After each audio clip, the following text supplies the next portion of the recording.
This is IQ Z9X. ఫ్లిప్కార్ట్లో ఇదే మొబైల్ని వివో T3Xగా అయితే సేల్ చేస్తుంటారు. ఒకవేళ మీరు ఈ రెండు మొబైల్స్ కొనే ప్లానింగ్లో ఉంటే సో ఈ వీడియోని అయితే ఎండ్ వరకు చూడండి, మీకైతే డెఫినెట్గా ఒక ఐడియా అయితే వస్తుంది. ఇదైతే రిటైల్ యూనిట్, నేను నా ఓన్ మనీతో అమెజాన్లో అయితే పర్చేజ్ చేశాను. సో బ్రాండ్ పంపించిన యూనిట్ అయితే కాదు.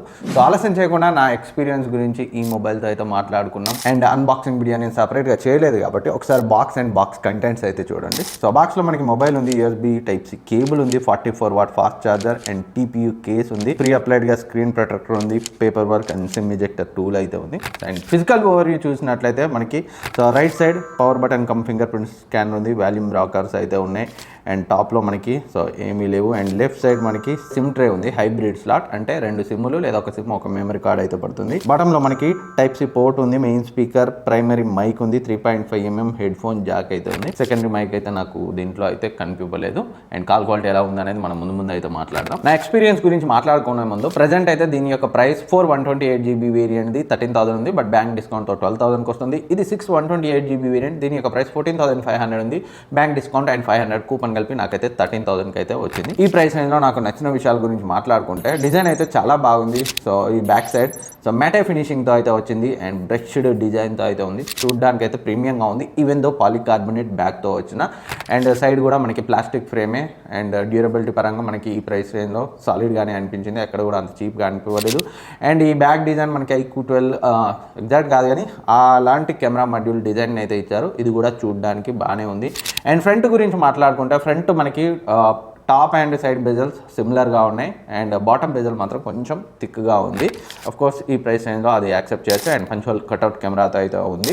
అండ్ ఈవెన్ దో 6000 mAh బ్యాటరీతో వచ్చినా కానీ జస్ట్ 199 grams వెయిట్ అయితే ఉంది. సో చాలా లైట్ వెయిట్గా అయితే ఉందని అయితే చెప్పొచ్చు. సో డిజైన్ పరంగా అండ్ బిల్డ్ క్వాలిటీ పరంగా సో ఈ ప్రైస్ రేంజ్లో వన్ ఆఫ్ ద బెస్ట్ అని అయితే అనిపించింది. అండ్ ఈ మొబైల్లో డిస్ప్లే కూడా చాలా బాగుంది. 6.72 inch IPS LCD డిస్ప్లేతో వస్తుంది, ఫుల్ HD రెజల్యూషన్తో, 120Hz రిఫ్రెష్ రేట్తో వస్తుంది. వ్యూయింగ్ యాంగిల్స్ బాగున్నాయి, డిస్ప్లే కూడా షార్ప్గా ఉంది. సో ఎంతైనా మీకు AMOLED ఎక్స్పీరియన్స్ రాకపోవచ్చు, బట్ ఈ ప్రైస్ రేంజ్లో మనం the best IPS LCD display అని అయితే చెప్పొచ్చు.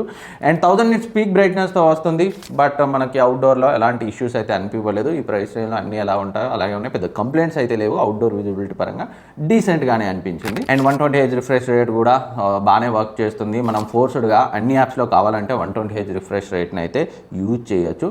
అండ్ యూట్యూబ్లో వీడియోస్ని మనం 4K వరకు అయితే ప్లేబ్యాక్ చేయొచ్చు, అదైతే మంచి విషయం. 4K 60 FPS కూడా ఎలాంటి ఇష్యూస్ లేకుండా ప్లే చేస్తుంది.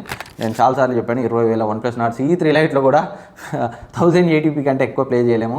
అది తప్పితే దాదాపు ఏ ఫోన్ 10, 12, 13, 14 ఏది రివ్యూ చేసినా 2K అట్లీస్ట్ 2K ప్లేబ్యాక్ ఉండేది. ఇది 4K 60 FPS వరకు అయితే ప్లే చేస్తుంది. బట్ HDR వీడియోస్ని అయితే యూట్యూబ్లో నేను ప్లే చేసి చూశాను. సో HDR వీడియోస్ని అయితే ప్లే చేయట్లేదు, HDR సపోర్ట్ అయితే లేదు. సో ప్రాసెసర్ కేపబులే, బట్ వాళ్ళు అయితే ఇవ్వలేదు. అండ్ సౌండ్ క్వాలిటీ కూడా డ్యూయల్ స్పీకర్స్తో వస్తుంది. పైన ఉన్న ఇయర్ పీసే మనకి సెకండరీ స్పీకర్గా యాక్ట్ చేస్తుంది. సో బాటమ్ నుంచి కొంచెం ఎక్కువ సౌండ్ వస్తుంది. ఆఫ్కోర్స్ ఇయర్ పీసే స్పీకర్గా కాబట్టి కొంచెం పైనుంచి కొంచెం తక్కువ వస్తుంది, బట్ ఓవరాల్గా మంచి సౌండ్ ఎక్స్పీరియన్స్ అయితే ఉంది, లౌడ్గా ఉంది. శాంపిల్ని అయితే మీరు ఇక్కడ వినండి.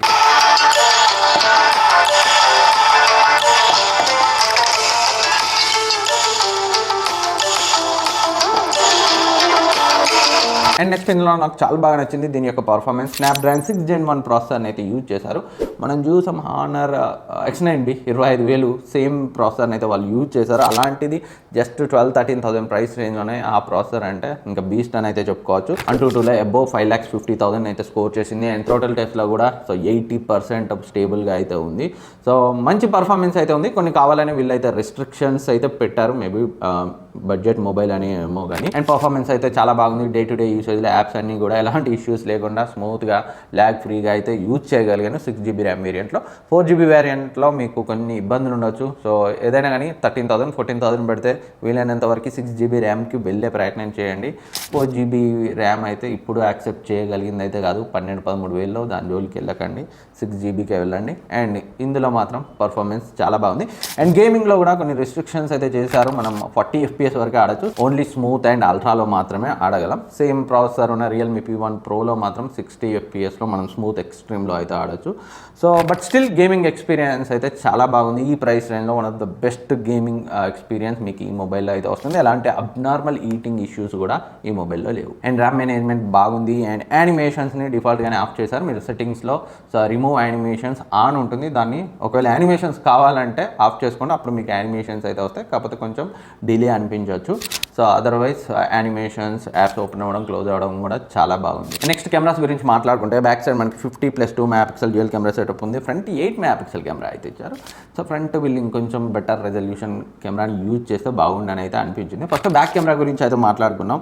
సో బ్యాక్ కెమెరా శాంపిల్స్ అయితే మీరు చూడొచ్చు. క్లోజ్ టు యాక్యురేట్ కలర్స్ అయితే ఉన్నాయి. ఈ ప్రైస్ రేంజ్లో చాలా mobiles over saturated, over exposure అలా ఉంటాయి. బట్ ఇందులో మాత్రం ఎక్స్పోజర్ కంట్రోల్ బాగుంది, సాచురేషన్ అంతా ప్రాపర్గా ఉంది.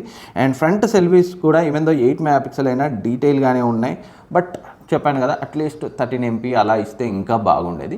అండ్ బ్యాక్ కెమెరాతో నేను పోర్ట్రేట్స్ కూడా తీశాను. అండ్ పోర్ట్రేట్ ఇమేజెస్ యొక్క క్వాలిటీ కూడా చాలా బాగుంది. అండ్ వీడియో క్వాలిటీ గురించి మాట్లాడుకుంటే ఇది 6GB ర్యామ్ వేరియంట్. దీంట్లో మాత్రం మనం 4K 30 FPS రికార్డ్ చేయలేము. 1080p 30 FPS వరకు వీడియోని రికార్డ్ చేయొచ్చు. అది ఫ్రంట్ కెమెరా అయినా బ్యాక్ కెమెరా అయినా. వీడియో శాంపిల్ని అయితే ఒకసారి చూడండి. అండ్ 8GB ర్యామ్ వేరియంట్లో మాత్రం 4K రికార్డింగ్ కేపబిలిటీ అయితే ఇచ్చారు. సో దీంట్లో అయితే మ్యాక్సిమం 1080p వరకే వీడియోని అయితే రికార్డ్ చేయొచ్చు. అండ్ బ్యాటరీ గురించి మాట్లాడుకుంటే 6000 mAh battery, 44W fast charging సపోర్ట్తో వస్తుంది. బ్యాటరీ లైఫ్ అయితే చాలా బాగుంది. ఈజీగా 1 day పైన అయితే వస్తుంది. ఈవెన్ దో హెవీ యూజర్ అయినా నార్మల్ యూజర్స్కి 1.5 day, ఈవెన్ కొంచెం ఎక్కువ కూడా రావచ్చు. అండ్ 44W ఫాస్ట్ ఛార్జర్తో అరౌండ్ 1 hour 20 minutes 30 minutes ఈ టైంలో అయితే ఫుల్ ఛార్జ్ అయింది. ఇంకొంచెం ఫాస్ట్గా అవ్వాల్సిందని అయితే అనిపించింది, ఎందుకంటే 33W ఛార్జర్ యూజ్ చేసిన.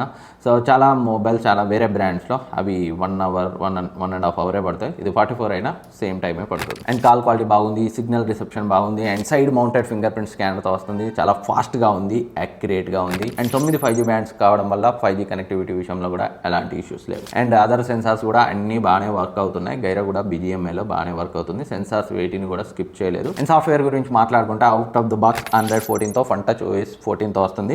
2+3 years అప్డేట్స్ వస్తాయి. అంటే 2 major Android updates, 3 years security patch updates అయితే వస్తాయి. అదైతే మంచి విషయం. అండ్ కస్టమ్ UIలో ఉండే అన్ని ఫీచర్స్ కూడా మనకి FunTouch OSలో ఉంటాయి. సో ఇంతకుముందు చాలాసార్లు అయితే చెప్పాను. అండ్ నోటిఫికేషన్స్ మాత్రం ఈ సెగ్మెంట్ ఫోన్స్లో అన్నిట్లో వచ్చినట్టే నోటిఫికేషన్స్ అయితే వస్తున్నాయి. వాటిని అయితే మనం డిసేబుల్ చేసుకోవచ్చు. మీరు కనుక ఈ ఫోన్ కొంటే hot games, hot apps and బ్రౌజర్స్కి సంబంధించిన నోటిఫికేషన్స్ని అయితే ఆఫ్ చేసుకోండి. అప్పుడు మీకు ఎక్స్పీరియన్స్ ఇంకా బెటర్గా ఉంటుంది. అదర్వైజ్ సాఫ్ట్వేర్లో ఇంకా మేజర్ ఇష్యూస్ అయితే లేదు. అండ్ ఇంకా కాన్స్ గురించి మాట్లాడుకుంటే పెద్ద మేజర్ కాన్స్ అని అయితే మనం ఈ ప్రైస్ రేంజ్లో, ఇది తెచ్చిన ఈ ప్రైస్ రేంజ్లో అయితే చెప్పలేము. But front camera resolution at least 13 MP ఇస్తే బాగుండి అనిపించింది. And ultra wide angle lens ఇస్తే ఇంకా బోనస్ అయ్యి ఉండేది. And display IPS LCD display, ఇది కానేం కాదు. సో మీకు ఈ స్పెక్స్తో AMOLED ఇస్తే ప్రైస్ 15 దాటుతుంది. AMOLED డిస్ప్లే ఇవ్వలేదు కాబట్టి వీళ్ళు 13,000 14,000 ఈ ప్రైస్ రేంజ్లో తీసుకొచ్చారు. AMOLED డిస్ప్లేతో కావాలి అంటే మీకు వేరే ఆప్షన్స్ ఉన్నాయి 15,000 ప్రైస్ రేంజ్లో. బట్ పర్ఫార్మెన్స్ కొంచెం డౌన్ ఉంటుంది. సో ఇవైతే చూసుకోండి. ఓవరాల్గా 12-13,000 ప్రైస్ రేంజ్లో iQOO Z9X, Vivo T3X. మీరు ఫ్లిప్కార్ట్లో కొంటే Vivo T3X, అమెజాన్లో కొంటే iQOO Z9X. ఎందులో తక్కువ వస్తే అందులో పర్చేజ్ చేయొచ్చు. రెండు కూడా సేమే. బెస్ట్ రికమెండేషన్ 12-13,000 ప్రైస్ రేంజ్లో. ఇంకేమైనా డౌట్స్ ఉంటే కింద కమెంట్ సెక్షన్లో కమెంట్ చేయండి, నేనైతే రిప్లై ఇస్తాను. Thank you for watching. Next వీడియోలో మళ్ళీ కలుద్దాం. ఇలాంటి హానెస్ట్ అండ్ అన్బియస్డ్ రివ్యూస్ కోసం మన ఛానల్ని సబ్స్క్రైబ్ చేసుకొని పక్కనే ఉన్న బెల్ ఐకాన్ని యాక్టివేట్ చేసుకోండి. నెక్స్ట్ వీడియోలో మళ్ళీ కలుద్దాం.